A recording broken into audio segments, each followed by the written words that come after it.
Question is, how do we do that? Fire in the hole! Oh! Unstable ledge. Down there, yeah. Watch it. Paul, Yeah, what do you think, man? we got some softness in this area. I can feel it under here. The data told us there were voids. Someone used this void to get deeper underground. Filled it For in. what?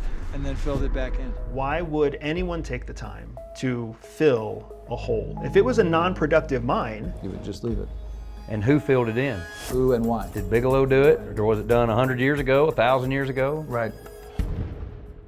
now all of this, like I said, is at the mines themselves, but the same land mass actually flows down to something called a lower meadow. And then we took it to the magnetometer, and this is what our magnetometer showed us. Oh, look at that. This square area here, this is the lower meadow. That's clearly artificial. That looks like a phased array. Sure does. Looks like a phased array antenna system built under the ground. You see where I'm going with this, Eric? Mm-hmm. There is a ranch in Nevada near Area 51 that was secretly researched by Bob Bigelow's original Skinwalker Ranch team of psychic spies. For decades, while simultaneously researching Skinwalker Ranch, the NIDS team was searching for the lost entrance into a giant cave system of ancient alien artifacts. An abandoned alien mining operation leading to a 500-foot underground pyramid hiding a UFO nicknamed the Mount Wilson Manta Ray. For thousands of years, indigenous people have known and protected its secrets. For decades, top-secret government teams, even before Ronald Reagan's Star Wars program, were scouring the ranch attempting to recover the metamaterials, biological material, and ancient unknown artifacts, and were stopped by an explosion of paranormal activity. Animal mutilations, alien abductions, poltergeist activity, moving orbs of light and shadow figures, strange glitches in time, and the ghost of a Native American shaman appearing alongside with 3 extraterrestrial beings who protect the land. Now, new leaked whistleblower evidence has confirmed the truth behind these local legends. New ancient artifacts are being discovered, and mysterious energy is transmitting from the meadow, and an undiscovered tunnel entrance has been found. Independent researchers, scientists, archaeologists, and Native American historians have joined me, Carl Crusher, to uncover the truth. We are on a mission to find the lost entrance into the underground and uncover the real mystery of Mount Wilson Ranch. Paul and I have already started kind of laying the framework for what we would do if we had our choice of the next set of investigations. And it's a much larger effort, right? We get to pitch Brandon.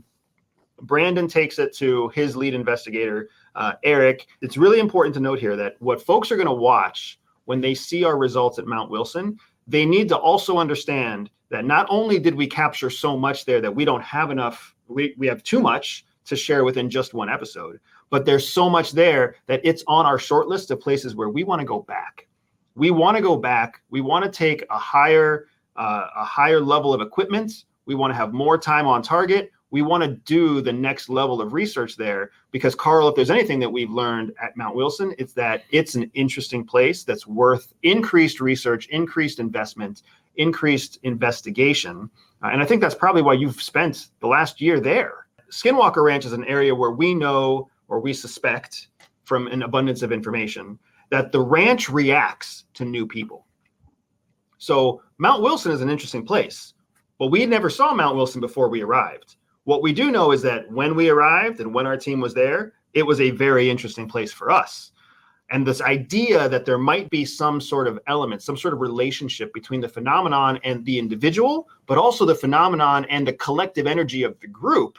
This is something that Travis has been warning us about for a while, right?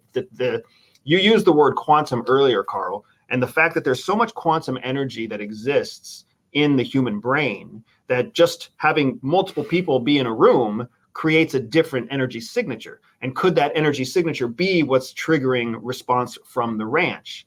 We absolutely saw and measured a response in Mount Wilson, right? A response that was unique to us, new to us, perhaps not as new, but still very unique to you as well. And the fact that we were there with you and Jeff McBurney and the entire team documenting this, it's a really exciting set of data that we were able to capture, and not just in terms of bits and bytes, but in terms of real camera work and real audio work and what you've got on your site, on your channel, as well as what's going to be going on tonight on the Beyond Skinwalker release. One of the things I didn't even know about you was that there was a second ranch, the Wilson Ranch, and for all I know, additional properties as well. Yeah, well, when I first started to do ET UFO research, I personally interviewed about 235 people, just myself and the experiencer. And most of those interviews were in the area between Caliente, Panaca, and Pioche. And then the Mount Wilson Ranch was in line with that. And the more people I interviewed, the more it was obvious that events were happening up and down that corridor. And the Mount Wilson Ranch was part of that corridor. And so I thought, well, it could be an interesting laboratory. And so that's why I bought it. And then I had some really good interviews with people very close. I didn't pay any attention to something at a real distance, unless it was huge, football stadium size. But if it were, a couple miles, a mile or two away, it didn't matter. That didn't count. That wasn't. I wanted stuff that was literally in your face, or chasing you in your car, or you're sitting outside the restaurant and you're seeing this literally football stadium craft drifting across your town, and so those are really interesting accounts. And the Skinwalker Ranch had a log house there that was about 1875 vintage, and it had a saloon like you would see at Knott's Berry Farm. You mean the Wilson Ranch? I'm sorry, the Wilson Ranch. Yeah. The Wilson Ranch. And so the Wilson Ranch had a house about 1875 in terms of its age. And the back bar came around, I think they said Cape Horn, and also at about that same time for this Knott's Berry Farm looking saloon that they had built there. They had built a saloon with other ancillary kinds of, like a little restaurant area and a commercial kitchen and so forth. And then a little motel that they had there. And so interesting place, about 145 acres in size. Then there was the issue you and I spoke of, I guess it might have even been yesterday, of the UFO that flew right into the mountain there. Yeah. I was talking with these neighbors because there were quite a few other homes outside of the ranch. And so there were a group of them one night are looking up in the sky, and this unidentified flying object, this UFO, is doing figure eights, right? And it keeps doing them and doing them. And so they stand there and they're watching this, and then it deviates dramatically and it shoots off at low altitude right into the mountain itself. But there's no explosion. It's just gone. So the guys get together the next morning, they hike up there to the mountain, and they're looking for debris. They're looking for burnt shrub, anything, trees, whatever. They find nothing, absolutely nothing. And that's similar to the story off the Skinwalker Ranch. There's a highway, and there's a mountain that they had to cut in order to continue the highway. And it's not at that location. It might only be 75, 80 feet in height, something like that, 7 or 8 stories high. And we talked to somebody that said they had seen it, a craft, go right into that mountain and disappear. I imagine that's where the legends got generated, that there are UFOs buried in the somewhere under the earth. Well, I actually contracted, one of the contracts I had with a very well-known, highly regarded remote viewer that worked for the government for quite a period of time and was tested by the government. And I could name the agency. It was an agency. The Army had its program and the CIA had their program, and each had their programs for about 20 years. And they put about $1 million a piece. So $20 million for the Army, $20 million for the CIA, what I was told. And so I hired him to remote view the Skinwalker Ranch. And boy, he was very accurate. I'm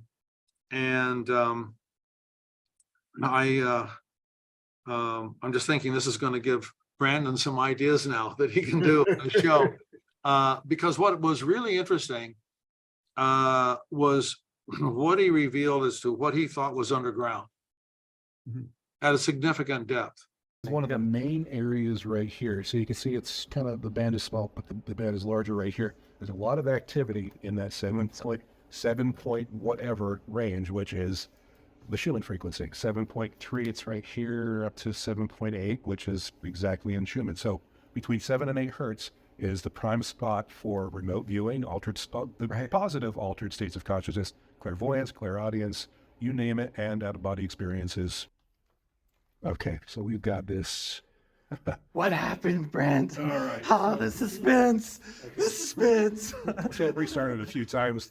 I saw the sensor failed a few times. And intensity. So we might be sitting with your device right now on top of something that's transmitting a signal? Possibly. It's as loud in infrasound as if we were sitting at a concert right now. If we were sitting at a Metallica concert, this is what it sounds like right here. Someone's done it before, a lot of times. There you go. Getting a little bit of my reflection coming off. Let me see, I'll flip them around here. But apparently these one archaeologist stepped out on the front porch to go to work, and right out here, basically where Bartell's standing, there was the shaman, and that was the first sighting, kind of like right down here in the trees where that occurred. So we've been trying to get the infrasound sensor set up here. And typical anomalies in areas like this, the sensor hasn't worked. The first few times I had to restart the computer, re-plug it in, try all that. It was working down in the meadow. We came up here to the area where they saw the shaman, and typical, stopped working. So I just got it plugged back in, just got the computer restarted, and I just started up recording a trace. So we're going to take a look at that now, but it's been about 10 minutes since we started, and just now got it working. Okay, so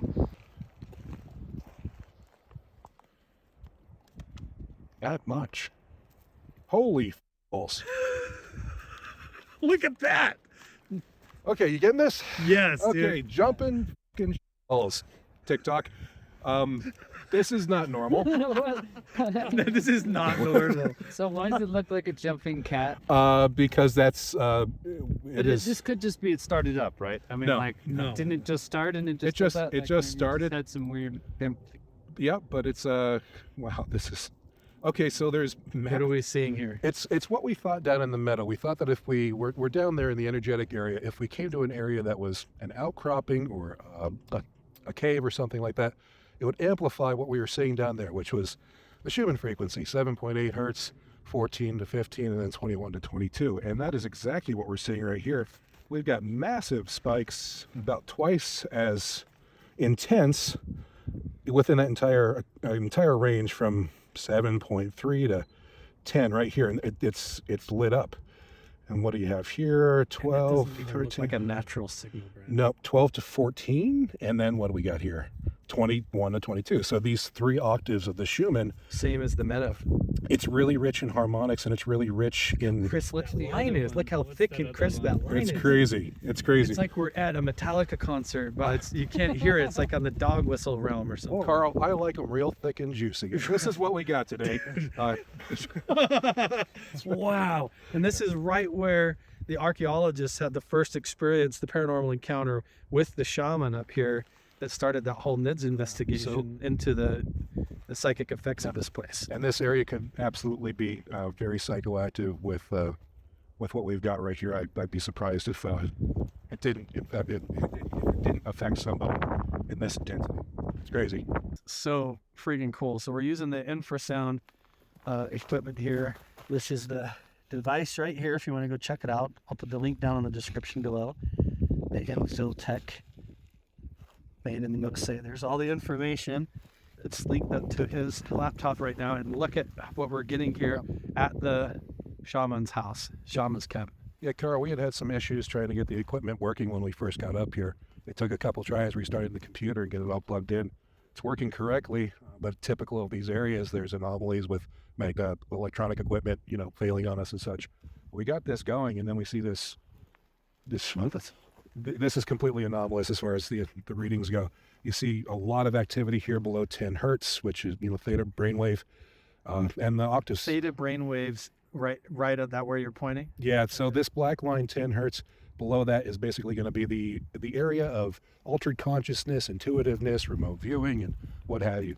Like when they were putting like the God helmet on or whatever, they were literally artificially projecting these signals into their test subjects' brains in order to give them those out-of-body remote viewing astral projection experiences. And you're saying we're finding that here naturally at Mount Wilson Ranch, right? Very, very strong signals. At the shaman's cap. Yeah, very intense.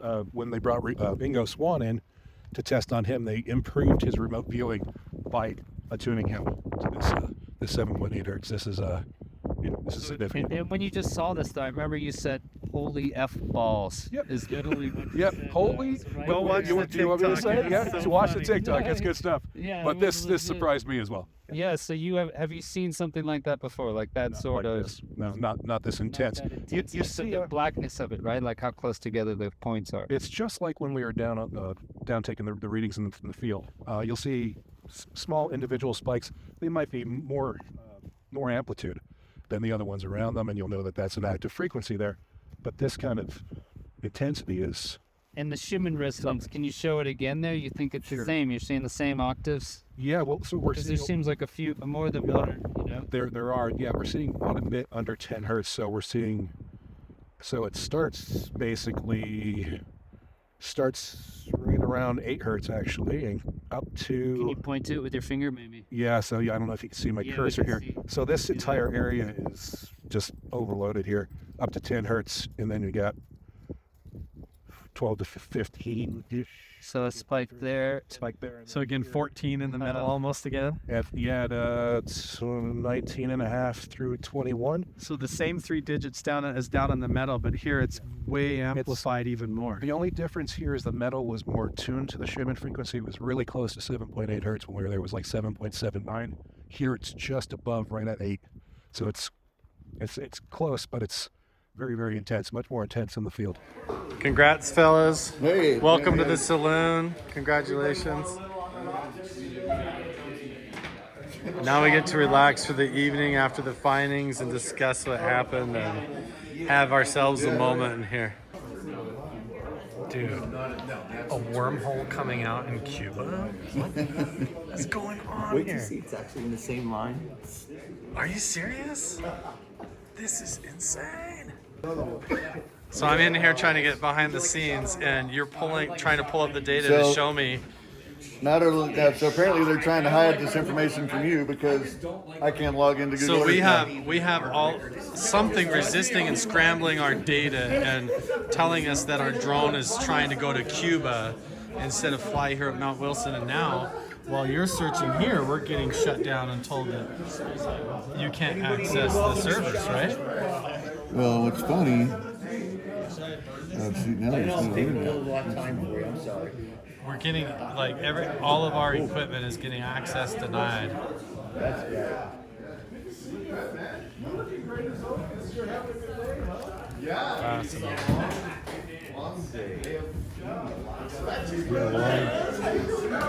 This is the flight path it was trying to take? Yeah. What? That's where it thought it was. So your drone, our GPS position. your drone thought that it was flying over Cuba instead of here?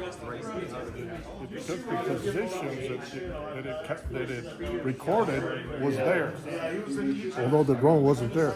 The drone wasn't there, but the GPS recorded that it was flying. Somehow the GPS is all scrambled. Is this by the Bermuda Triangle anywhere? Well, That Bermuda is so Triangle crazy. is part of that. Part of It goes that. up to Bermuda and then down to the tip of Florida and over to the Bahamas. It recorded the data on the wrong part of the planet. That's where it had the points. That's where it recorded the data. Right. That's where it recorded the points that we were reading. But we weren't there. We were over Mount Wilson. What's crazy is it just went off as soon as we finished the scene because I'm trying to show Unless, him. yeah, there's a space-time or a dimensional warp up there. Hey, cheers, everyone. We're driving back into town, so probably not. Cheers. Cheers. Yeah. The chain there and stuff and all this, like we've been told so many different things about this potentially even being a mine portal or some kind of an entrance that's buried over. We've seen there's wood down there too. Yeah. So it's a foundation or a frame or something, and with the holes where it's caving in, there was something or is something that who knows when it could have been put in or dug up or whatever. But the old miners and that, nothing went to waste. Whatever that stuff is, they were using it to shore something up or to keep the structurally or whatever. Because they did. That's not a garbage pile over there. That would just be stuff that they would use when they needed something more. Yeah. You know, they didn't throw nothing away. Nothing on a mine site was thrown away. It was all reused. Yeah. So could have all been put on top of an entrance? Could this be an entrance, you think? Sure. It could be anything. Could be a mine entrance. Could be an entrance to. Well, there's where we're at. Look at the pole ends here, and we never knew why that power came here. Did you ever, in your time, ever see anything that was here? Was there ever a building here or anything? Not that I'm aware of. No, this was like this, but that pole's pretty new. Now, that doesn't mean that the power didn't come earlier on an older pole. 71's the time stamp on that pole. Yeah, and I don't know what those things are hanging out, if that's just some kind of protection or if that's where other wire would come down. Yeah, sure. I don't know. Yeah. I'm not. But this would, to me, if we ran across this, would be basically a mine site. A mine site? With the metal and everything else. You know, if it's an underground, something going underground, usually it's more. That was as definitive as I heard about these things. Vietnam era. He used it. Air tracks here. Yeah, they lay a whole field cover. Jerry said the same thing. A runway. Wow. Because the whole runway then. So Southeast Asia, the ground's not like here. It's all swamp. Well, yeah, 6 months a year it's monsoon season.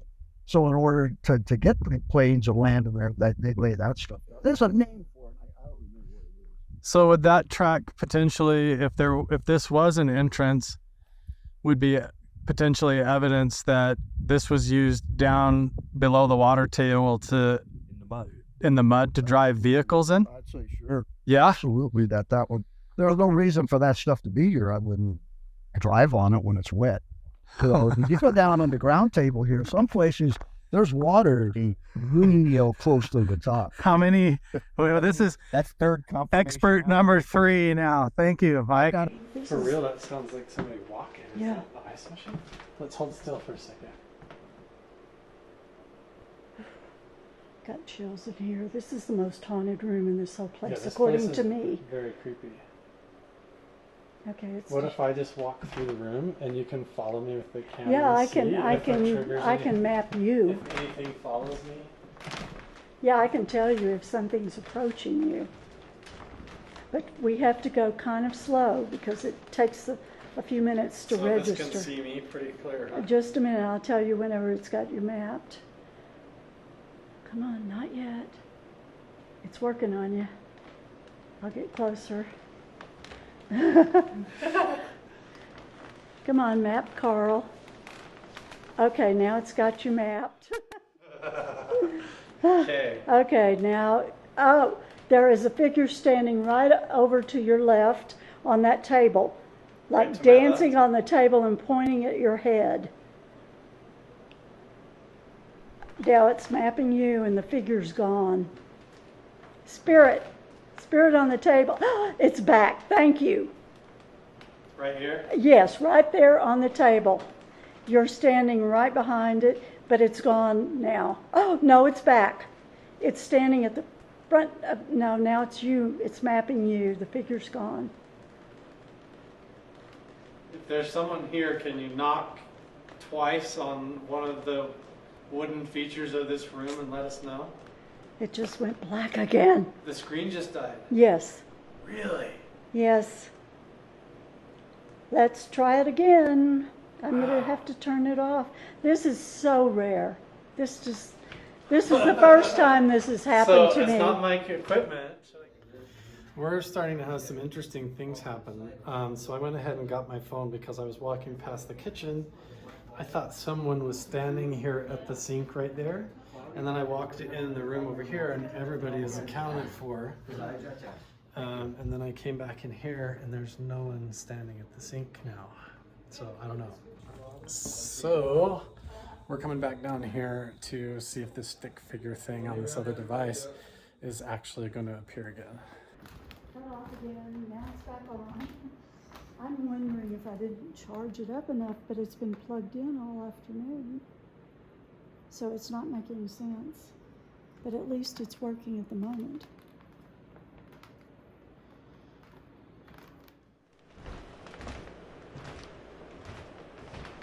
Here, and I'll turn my room pod on here. Okay.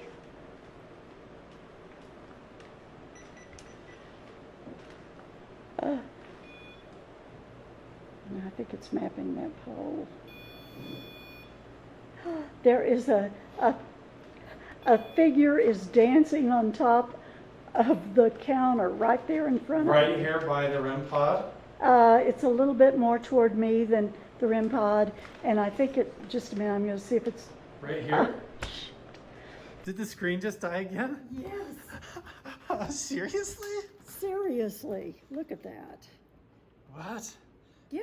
But right there. Okay, if there's anything here, you can touch that antenna on the bar.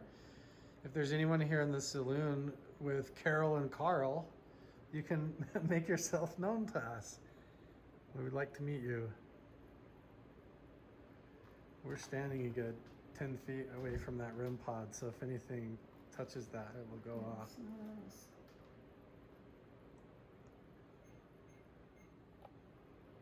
There it goes. It's going off right now. If you're touching that antenna, go ahead and put your energy directly on it and let us know that you're here. I put a brand new battery on it as soon as I got it out of the backpack. That light is coming from the far side of the bar. It's beeping on and off. Are you seeing anything? Not yet. Come on out and dance for us. I'll walk around here. Now it's back on the bar right in front of the REM pod, and it's dancing. If someone is dancing on the bar. And there's another one. It's not mapping you. There's another one? Yes. It's not. Oh, wait. Where's the other one? It's walking in front of you toward me, and it was taller than you, and it's not mapping you at all. And the other one is still on the bar. Hi, Spirit. Come on down, or walk back down the bar. Whoa, the REM pod's going off. Yeah. Right back there where you're recording it? Yeah. So we're getting three different devices all recording this activity. My REM pod is just going bonkers right now. Now, the spirit on the bar, oh, there he is. He's back again.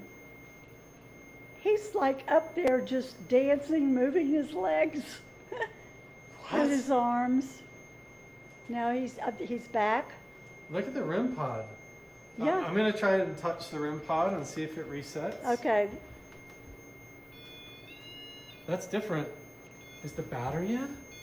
Oh my word. What is There's going a on? spirit right there. It's mapping you, and then the little spirit showed up. What? Now he's back on the bar. What? The spirit's back on the bar. Can you Close please to where the REM set pod the is. alarm off, touch the antenna, and give us a more clear sign? Can you knock something He's over and moving make a his sound? arm. He's moving his left arm up and down like he's trying to do something. And now his legs, he's trying to kick it with his legs. Oh gosh. Or he's either dancing or he's trying to kick the REM pod. Now the REM pod is really making screaming noises Yeah, again. he's working hard to help us. Look at that. Can you just sit down on the REM pod and turn all the lights on? I wonder if we got this spirit box or just went and did the actual session to see if we could. Oh, no, just stop. Keep trying. He's still trying to get over there.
Jeff is going to take us down and recount how they found the blood in the snow with the animal mutilation down in the meadow. So you guys were driving out. Tell us. So take us basically, through it. like we said, Penny, the dog, was missing. Yeah.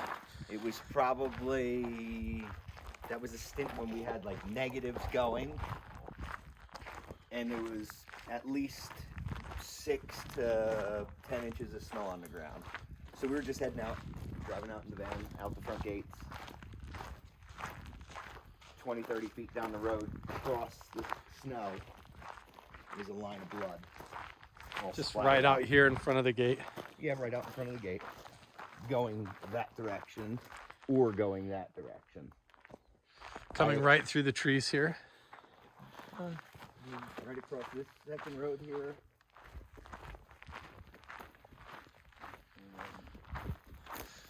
So you couldn't tell if the blood was going from downhill and coming up, crossing that way, or going the other way, but the blood went clear across the road through the gate here. Yeah, basically like on this angle. And so of course, when I stopped, I got out, and rather than going off the property, I went on the property, and I went this way and followed the blood. Gotcha. Myself and Nick Nack both basically went because the dog was missing at that point for like 2 days. Okay, so we're walking along the path of where you followed the blood down. Yeah. Okay. And it was, you know, the snow was pretty deep. And it was just blood. And it looked like there was no footprints in it. And this is all heading down into the settler's cabin in the I meadow. don't know if it was heading down or heading up, but once I found what was down in the meadow, then I realized it was heading up. Oh, wow. So it started from there.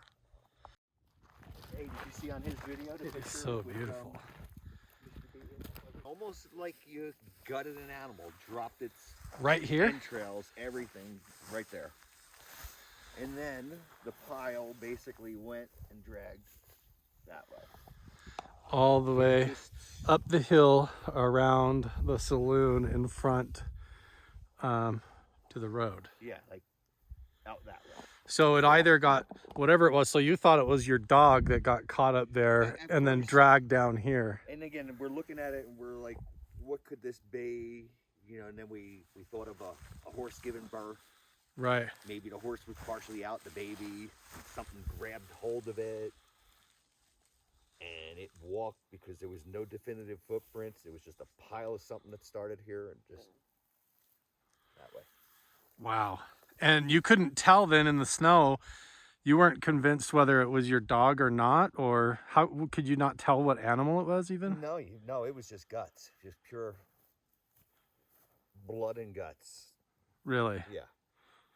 And so then how was it? Did it end up being your dog or what happened? No, the dog wound up coming back. The dog was caught up in a leg hold trap somewhere on up in this region, and somebody obviously let it out 3 days later.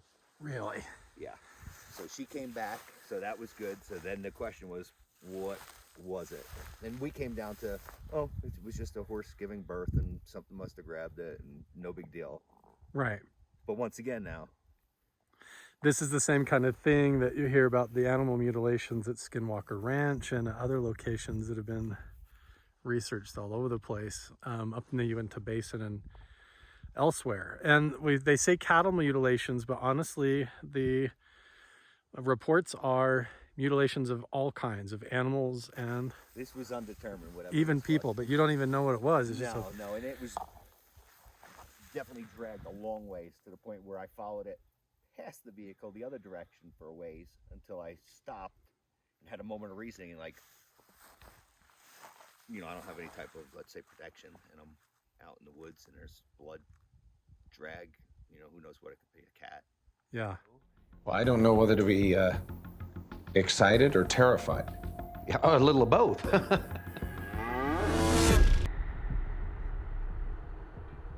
Paul, check this out. What have you got, man? Come here. Right on the horizon. Looks like it's stationary. You see something there? I can't tell what the geography looks like behind it, so I don't know quite where it's coming from. Oh, I see it. That's incredible. Look at that. Yeah. What do you think that is, man? I don't know. It could potentially be a set of eyes. There's definitely something reflecting the lights back. I'm not getting anything on the FLIR. I'm right on it, man. You see that? It's not seeing anything. Let's keep heading in this direction. I don't know, man. Whatever it is, that's weirding me out a little bit. The FLIR is completely blank. There's nothing out there with any kind of heat signature.